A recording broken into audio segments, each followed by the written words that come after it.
Today, I am going to show you how to make 4-ingredient almond flour waffles that are low-carb, keto-friendly, gluten-free, and so easy to make. And I've got the blog post, which I'll leave down below, which has the recipe step-by-step instructions and everything you need to make this easy recipe, so click through for that. And be sure to leave a like, subscribe for more videos, comment too, let me know if you give these a try and what you think of them. Okay, I've got my waffle maker over here heating up, getting ready. I've got 4 eggs in a bowl, which I'm just going to whisk until nice and smooth. Okay, it's really just a matter of adding in there's 3 more ingredients, and that is it. First is 1/4 cup of cream. Just use whatever cream you've got to hand. We'll whisk that in. We'll add a pinch of salt and our almond flour or ground almonds. I've got a cup going in. Obviously, if you use almond flour, it'll be much finer. Ground almonds will be a little bit thicker, a little denser, but that's okay with me.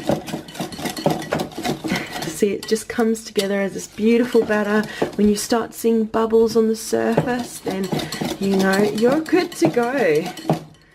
Yep, so now I've got my waffle maker heated and I'm just going to fill it in. Cook them according to the instructions on your own waffle maker. My one, I just fill them up, and mine's actually a flip one, so once it's cooked, after a few minutes I can actually flip it over to cook it through on both sides. But you might need to actually flip the waffles to get them cooked through on both sides. As I said, follow the instructions in your waffle maker manual. Okay, now make sure your waffle maker is nice and greased, and we're just going to fill it up. It's important to get just the right amount. You don't want to overfill it, and you don't want to underfill it and have any little gaps.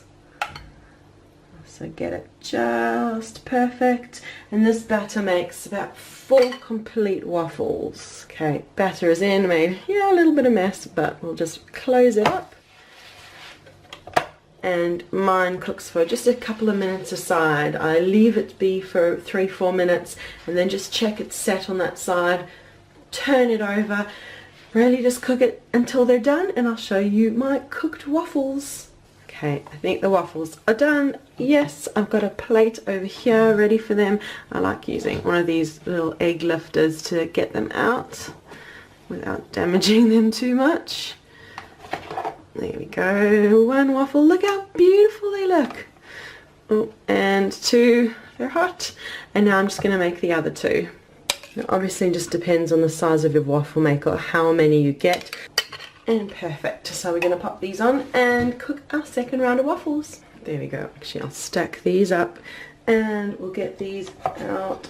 Oh yeah, they're hot. Let's get the other one. And for toppings, you can go traditional and have a bit of whipped cream, some strawberries, or you can go savory. I've often had mine with fried eggs as a topping. It's just kind of perfect. It is up to you. And all those ideas and more are in the blog post down below, so be sure to click through for that.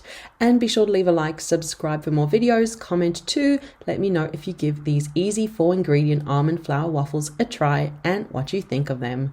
So thank you so much for watching, and we'll see you again soon. Bye.